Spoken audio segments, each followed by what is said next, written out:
I have to do something to calm myself down because I get nervous. So I usually like to say something funny or something that happened to me today. So today I was very tired. I feel a lot better now. The worship really, and the coffee that I had really livened my spirits a little bit. But today I was tired all day. I had meetings. I had all kinds of things to do. And at the end of the day at work, I had to go to Sam's Club to buy a bunch of stuff for the office. I needed water. I needed all kinds of things. And so I get there, and I was just dragging, and I walked in there, and I'm walking around, and I got the big cart, the one that you load all the big stuff onto, and I had it stacked all the way to the top, all the way across the thing. I didn't want to lift that stuff, so I'm tired, and I bought 6 cases of water, and I go up to the register. I'm thirsty, so I look over, and they're selling the water over in the cool case. So I go over and grab a water, and I buy my 6 cases of water, and they're $2.98 a case for 40 of them, and I buy a Smart Water for $20, or for not 20, for $2, which wasn't that smart. And I'm walking out of the store, and I'm looking at it, and I look over at the case of water, and I'm like, what an idiot.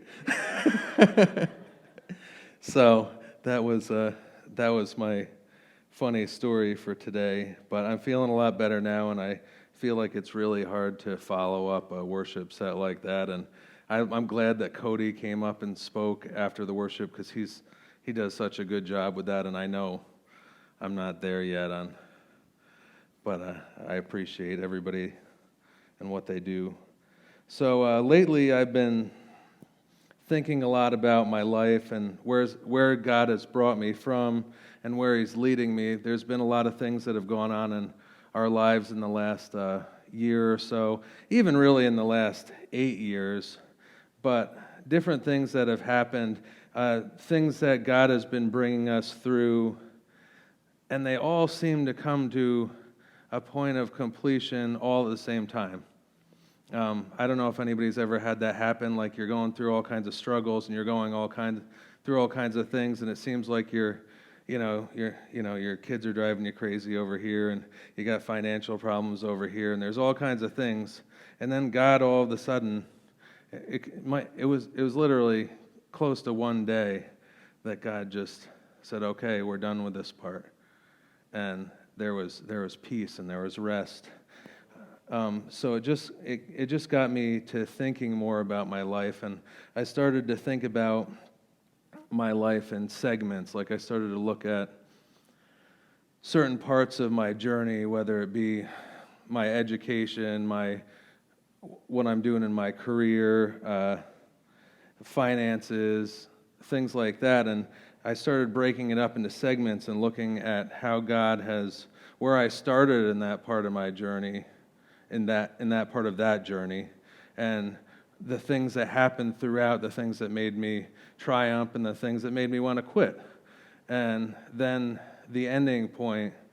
And I really would like to actually, and I don't have any of this written down, I'm going off the beaten path already, but I really would like to document that stuff, and so that I can look back on things like that and realize when I'm going through things in the future that God's with me, God's got this, and He's got a better plan than I have.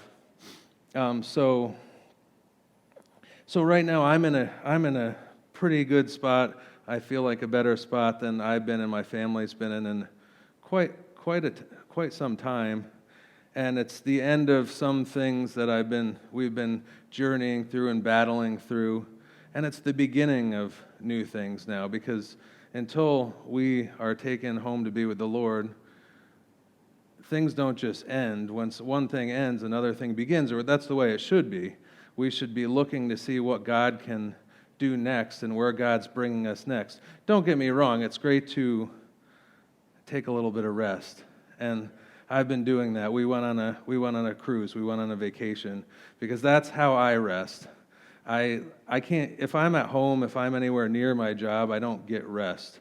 So I have to actually remove myself from York County and find someplace else to go. So we went away on a vacation, and I had a lot of time to think. During that vacation, Pastor Dennis texted me because you can receive texts out in the middle of the ocean now, unfortunately. No, but the kids think it's great. I'm like, this is ridiculous. Like, that was my favorite part. You go out there, you throw your phone in the safe, and you don't turn it on until you get back. And then when you get back, you turn it on, and 8 million texts come through, and every problem that you ignored all week is there. So, but Pastor Dennis said, hey, can you come and speak on Wednesday night? And of course, in my mind, the first thing I think is no. But I've trained myself because of the different things God's brought me through, and because I want to do what God has called me to do, and I made a commitment to do so, that even when my mind says no, my texting finger or my voice says yes, because I know that there's opportunities, and I know God's got some place for me to go, and I know that it's necessary for me to do that to get there. And I also know that God has a plan for everybody else, and for some reason, He brought you here tonight to hear me, and I hope that I have something that that makes your life a little bit better or makes you think. And that's what I want to do tonight. This is more of an informal sermon. I don't have any slides, so I didn't have to come up with any bullet points for you or anything like that. So I want you guys to think, to question yourselves, to question what types of things you're going through, things you've been through, where you are on many different levels, and where you think you're going or where you think God's bringing you. Because I think sometimes we get in a point where, one, either we become complacent or we become discouraged because we're in the trial part of our whatever we're going through, and we just don't want to do it anymore, and we don't want to think about it anymore, so we just shut down, and we stop stepping forward, and we either stay still or we start walking back because we don't want to deal with the pain or the suffering or whatever it is that we're going through. So I want to get people to think about where they are and what they need to do to push obstacles out of the way and to keep going. And that's really my purpose tonight, is to do that. I don't know, I only did talking points. Usually I have like all kinds of, I don't have it written out word for word, but closer than I do today. So either I'm going to go right till 8 o'clock, or I'll be done in like 15 minutes, and then I'll bring one of you guys up here to say something.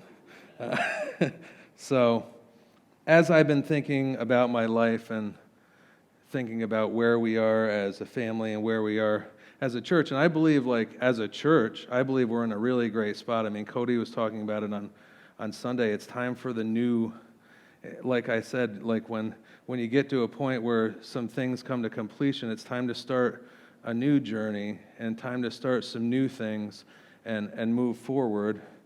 So the way I began doing that is I started thinking of my life in journeys.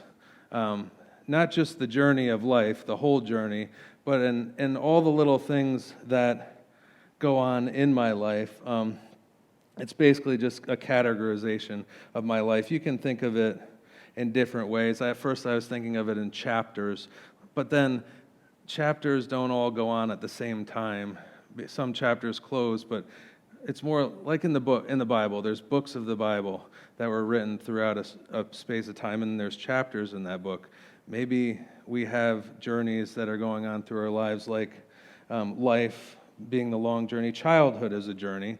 When you're a young child, you begin a journey to learn what life is like, to learn how to talk, how to read, how to write, how to operate within your society that you live in, how to do all those things. And that's a journey. That's something that has a beginning and then eventually has a completion point where you begin to turn into a tween and a teen and a young adult and an adult, and then, middle-aged and so on and so forth. And so childhood, I think of as a journey. A marriage can be a journey. It is a journey. I mean, how many people are in the journey? And it's not, it's great at times, and other times you have your struggles and things like that you don't, is everybody here always 100% happy to be married and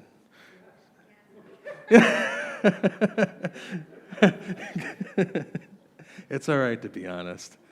We all go through struggles, and sometimes, no matter what you're going through, no matter what journey you're on, sometimes you're thinking, I don't know if I want to be on this journey anymore.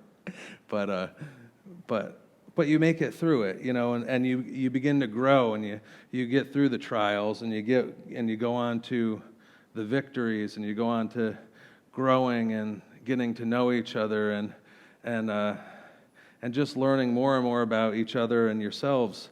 So, and that's a journey that, starts at a certain age and hopefully goes until one of you goes to be with the Lord. I know it doesn't always work like that for people, but you hope that's the goal, and that's what we're shooting for. Parenthood, that's another journey. That's a tough one. I always say that I'm just trying to keep the kid alive, because it's hard, right? I mean, they're falling off of stuff when they're little. They're smashing their head off of things. And you're like, I'm a bad parent. Like, all I can think about is what's around the house and what the kid could fall into and all that stuff. And that's stressful. And you're trying to get them to survive, and you're trying to get them to thrive. You're trying to teach them how to become young adults and be able to make their own decisions, even though they're not always going to be the right one. You hope you can give them enough information. And then you're just trying to survive yourself. Because sometimes, if you have more than one child, you'll have one that's pretty compliant and nice. And then you'll have one that isn't so much. And they love you, they love you. And those are they're the Klingon ones too. So they're hanging on to you and they love you, and then they hate you. Then you're my youngest, she decided she had to do some homework tonight, which is good, so I can talk about her. Don't tell her. She tells us we're the worst all the time. Literally, we're on a cruise in the middle of the ocean, and because I don't know what we wouldn't let her do, like we wouldn't let her eat a third ice cream cone or something like that, and you're the worst. So that journey is challenging.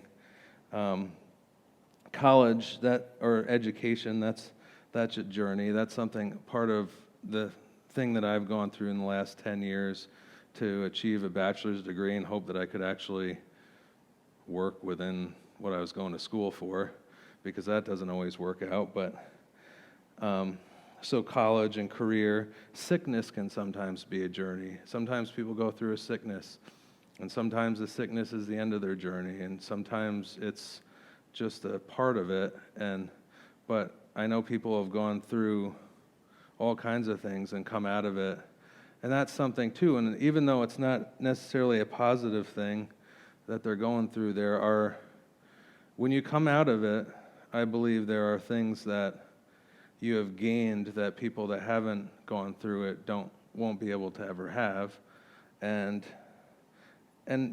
if you don't come out of it, the people who have gone through that journey with you have some experience now in life to go through with themselves, and also maybe to help somebody else out, because that's another thing I want to talk about, is being able to take whatever it is that we've worked through and that we've been through and that other people we know have been through, and to be able to share it together and to use it. And that's something that I always tell somebody. I had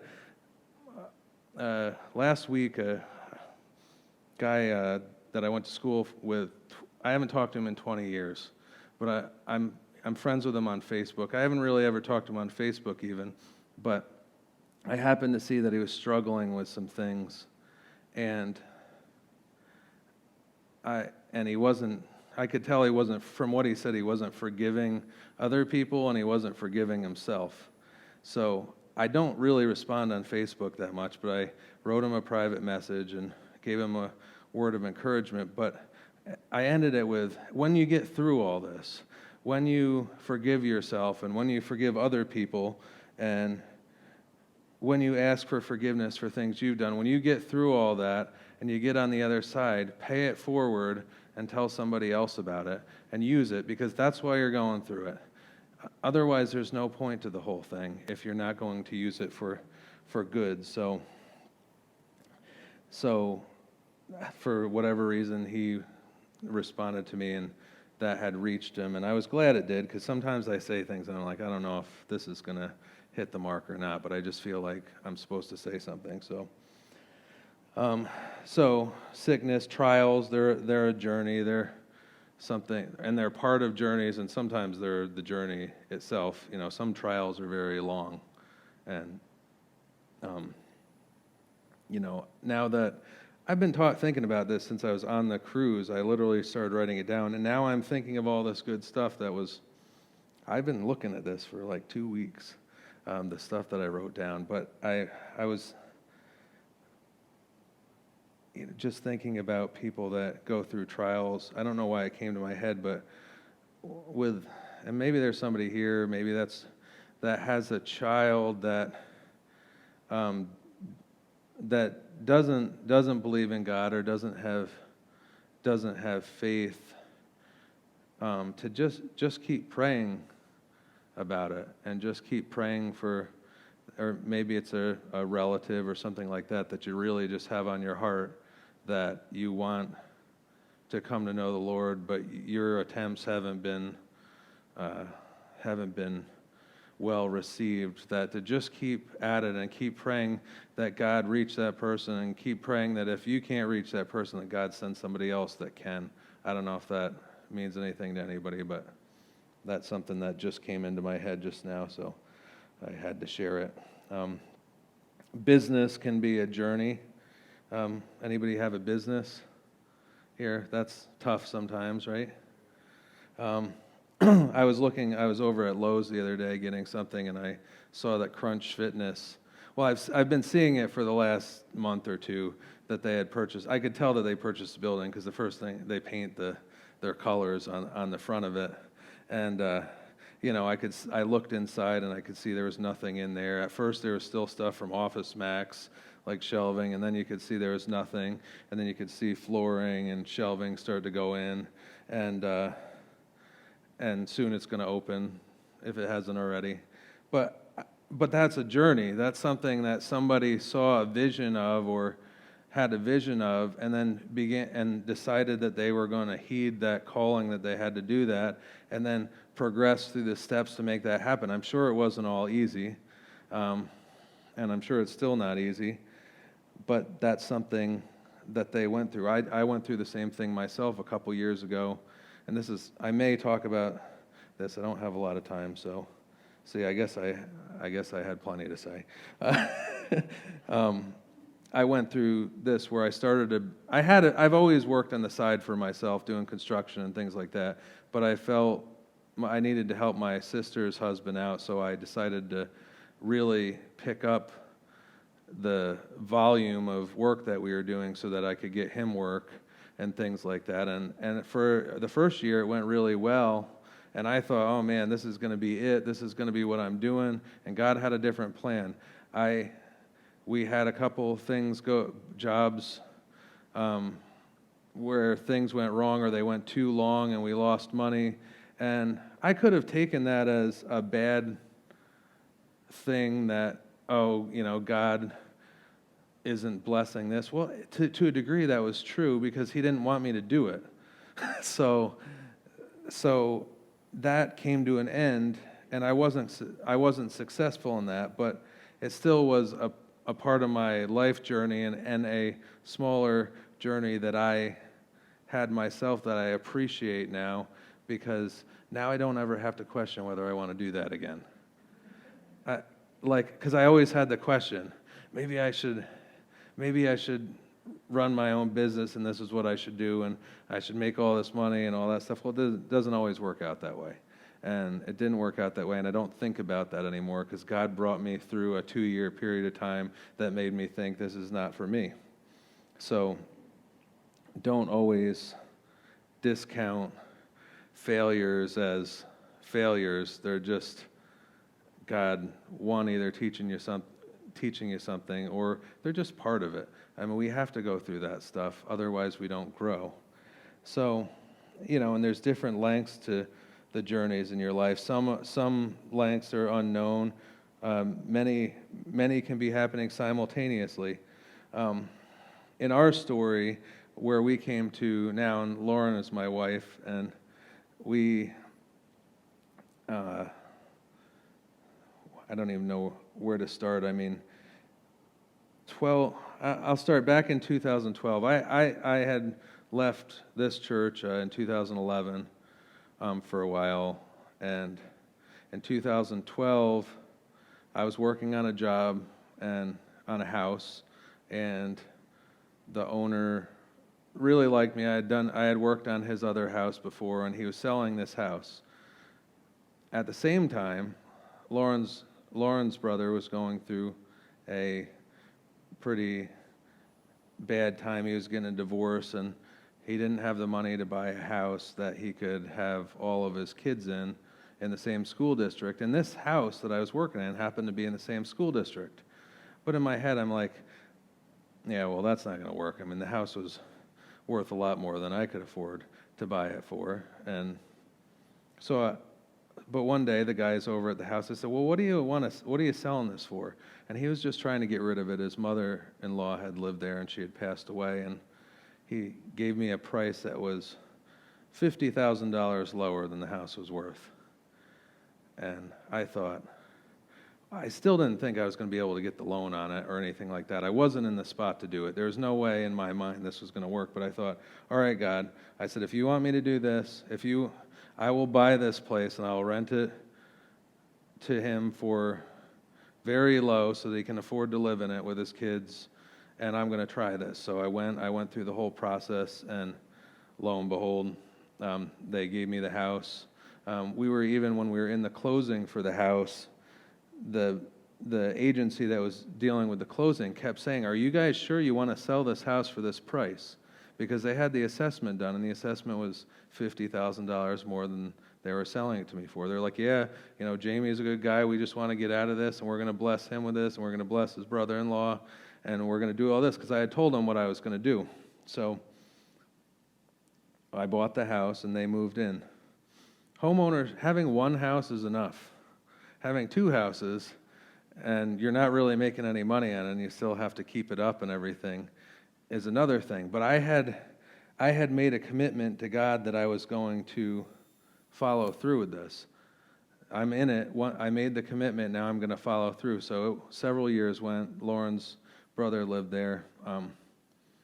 We got to a point, and at the same time, while this is all going on, I'm going to school for business. Lauren was going to school for counseling, and all these things are going on in our lives.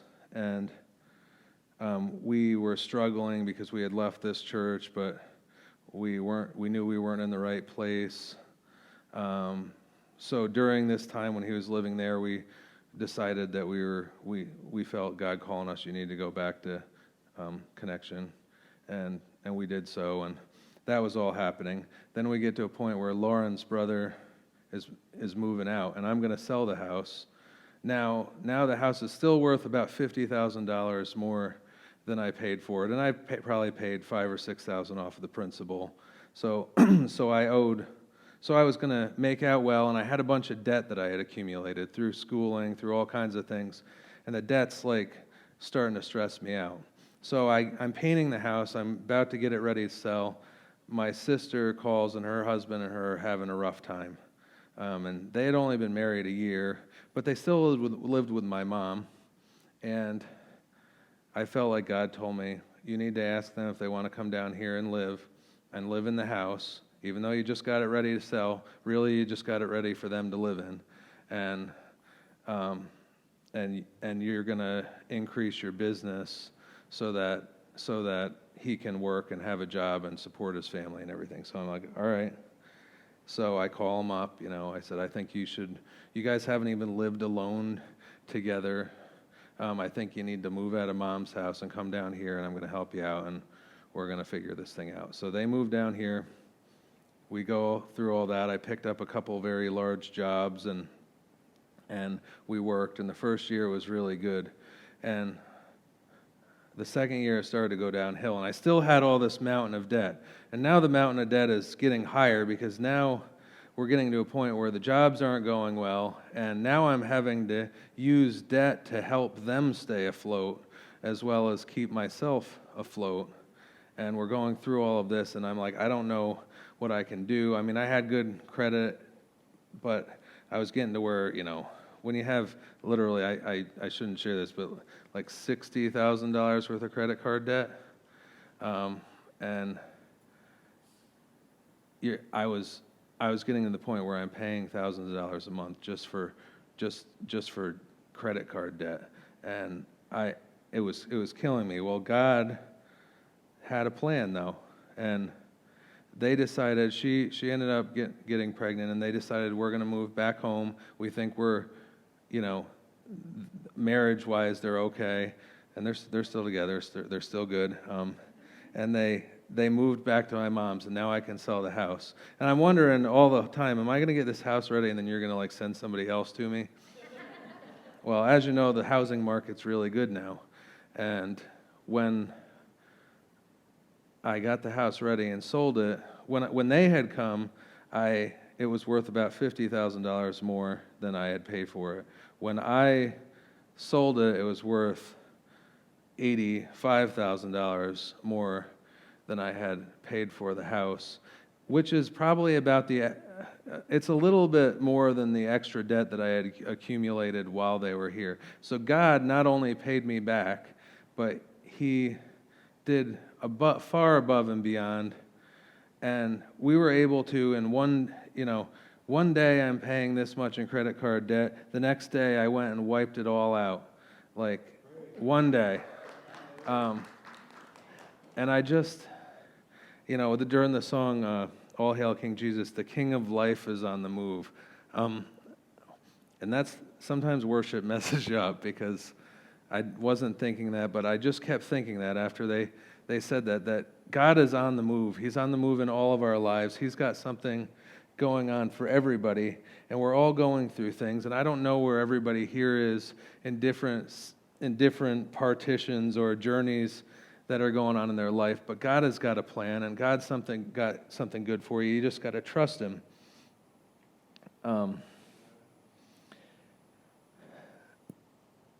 So I started to look at, because of all this that was happening, and there's more, I just don't have time to talk about it, but I started thinking about these stages and the journey, and then what are the different stages of these journeys that we go through? How can I identify what they are? And so I kept going through. I made my own list, and then I looked at other people's lists on the internet to see if they had any better ideas. And I came up with this list of stages that we go through. And the first is the calling. It's whatever, something that happens that makes you want to engage into this journey or this thing that you're going to do. When you get married, you meet somebody, and whatever happens to make you fall in love and want to get married, that's the calling part. And then the second part is the decision to heed whatever this calling is, whatever it is that you feel like you're going to engage in. And this is, to me, the most important step, and it needs to be revisited constantly. To make sure that you're staying on the path, and two, to make sure that you're actually on the path you're supposed to be on, because that happens also. I do this all the time. I start my own thing because I'm impatient, and then about 3 weeks later, God's like, no, sorry. I'm glad that you were all excited about that, but come back. And that's fine, but when God calls me to do something, or when I feel called to do something, I have to make a decision that I'm going to do that. Like when I told Pastor Dennis that I wanted to speak more, I then had to make a decision to say yes when he gave me the opportunity, even though I still might be nervous and still might not want to do that. And I think it's important that we all have good resolution to keep these decisions that we make, because that's what's going to hold you up when you come into the next two steps, which is the preparation for the journey. That's now that you've decided to heed the call, now you're going to move into this, and you're going to start doing this. And then the fourth, which is the trials, the battles, small victories, failures, all the things that happen within those two steps. And I have to keep going back to the decision that I made, that yes, I'm going to do this. No, I'm not going to give up.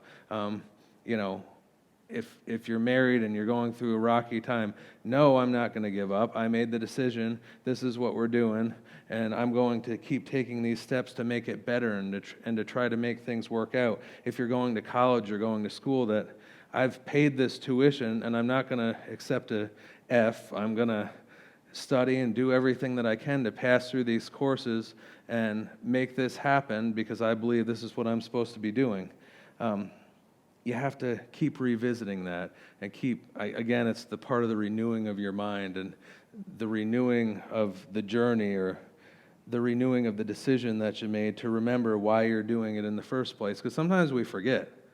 I mean, I don't always remember why I'm doing what I'm doing. I'm like, well, at some point I decided to do this, and I'm just doing it now. But to remember why we're doing it. So after the trials and the battles and the small victories and everything that you're going through, eventually you'll come to the realization or the revelation or whatever it is that you were supposed to come to. That's if you don't quit on all the last steps, because a lot of times we just give up. Sometimes we're supposed to give up, and there's sometimes when God's like with my business, God's like, yeah, you're not doing this. Sorry, that's over. But other times, we just have to keep holding fast to that decision so that we can make it to the realization of our dream or our vision of that journey.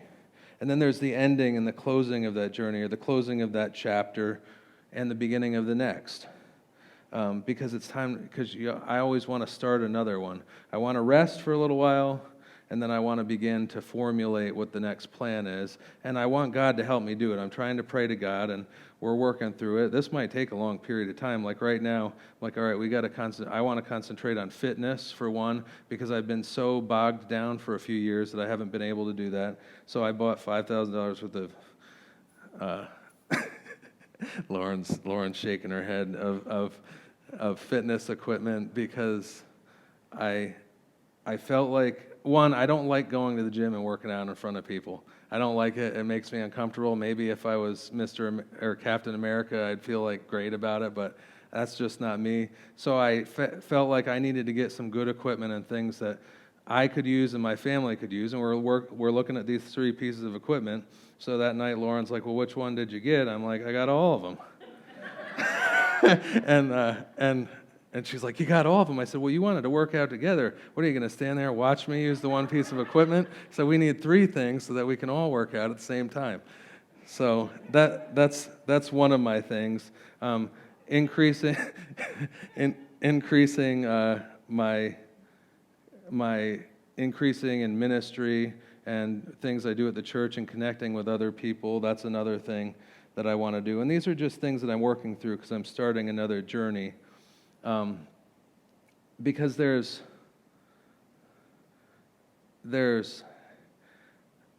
I believe there's consequences on the other end of not finishing journeys or not completing journeys. One thing that I think about is the story of Abraham, and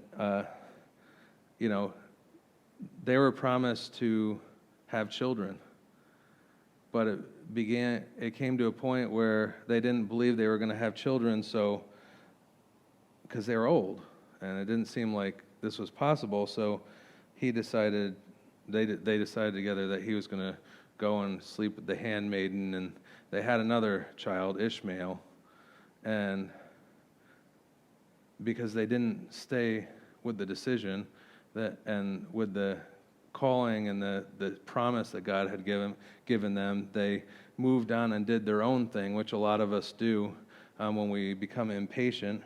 And then eventually God came through like he was always going to do, and they had a child of their own. And the story is, some say it's true, some say it's not, that Ishmael was actually a forefather of Islam, that he's a forefather of Muhammad. So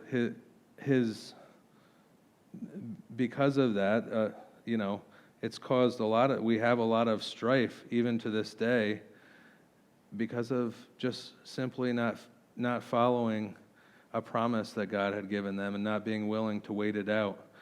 So that's why it's so important to go back to that decision you made wherever it is and make sure you're staying fast and taking the steps that are necessary in whatever journey it is that you're thinking of. So I just want to ask you to start asking yourself questions. What are your different journeys? Start, not right this second, but start thinking about what are the different things that God's working on in my life, and what part do I play in that?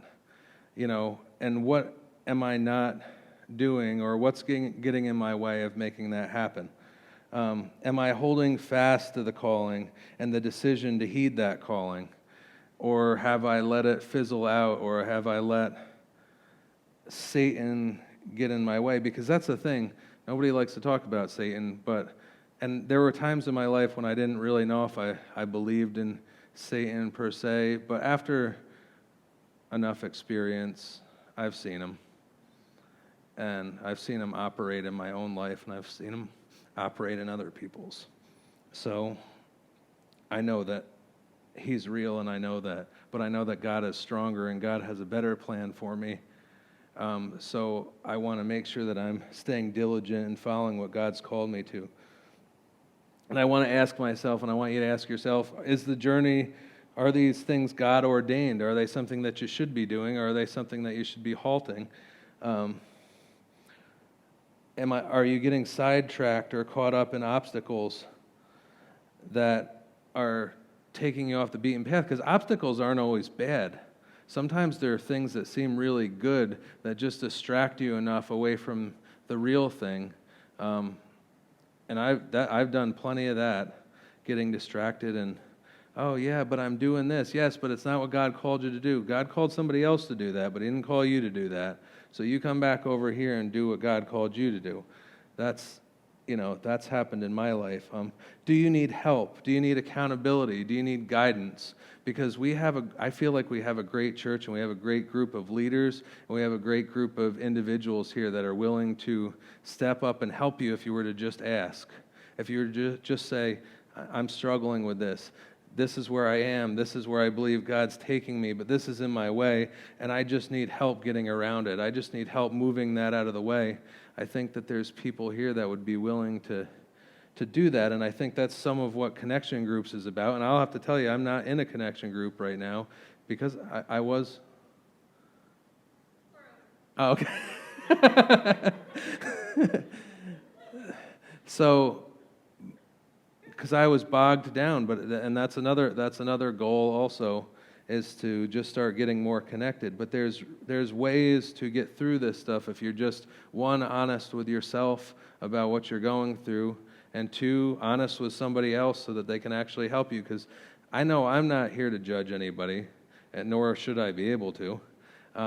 And everybody that I know, I haven't met anybody here that I thought was a bad person and wasn't here for the right reasons. So there's people here. So I just want to challenge you to look at your lives in this sort of context, in this sort of, whether it's journeys or chapters or books, try to compartmentalize and see where God's brought you, where God's bringing you, so you can actually document like what's God's done in your life, and you can actually go back to these things when you're trying to stay on your decision to see the victories and see the things that God's brought you to, so that you can look to it, because sometimes that's the encouragement you need. I was at TJ's house the other day, and I was just talking about how at the beginning of my journey, I didn't really have a lot to go on. I was going on what the Bible told me and the promises the Bible told me, and they were good, but sometimes when I got caught up in things, I didn't have any stories that had happened in my own life to look back on. But as I am 23 years following Christ, I now have a lot of things that God's done for me. I could never say that God didn't exist unless somebody took my brain out or something, because God has done so much in my life and so much in the life of my family and so much in other people's lives that I've seen that I could never deny him. So allow God to do that in your life, allow God to give you some stories. But you got to go through some trials sometimes for those stories to happen. You're going to go through trials, failures, joys, pains, victories. Look at where you were, look at where you are, and look at where you want to go or where God's bringing you, because God does have a plan, and you're a part of God's plan for this church, for the world. Small things can make a huge ripple through the rest of time, either good or bad. So I just believe that God has something for everybody, and I know if anybody needs help or guidance and think that I could help them, I'd be willing, and I know there's a lot of other people also. So just stick with whatever it is that God gave you, and keep plugging along and keep doing whatever you need to do to move those obstacles out of the way. And that's all I got. So let's just pray. Lord, we just thank you for everything that you bring us through, Lord. Even if these things don't seem good at first, Lord, that we know that you have a great plan for us, and you have a plan for our family, and you have a plan for our future that is good, Lord, and that all these things are helping to build us up into the people that you want us to be, Lord. We ask that you give us strength to walk through whatever it is that you set before us, Lord, and that you give us the courage to ask for help if we need it, and also the courage to share in our victories and share our struggles with people, that we might lift them up also, Lord. We thank you for this church. We thank you for the leadership here, Lord. We thank you for everybody here that you've brought here for a reason. I know you have a plan for all of our lives, Lord, and I just look forward to seeing what you have for us in the future. We love you, and we thank you in Jesus' name. Amen. Thank you.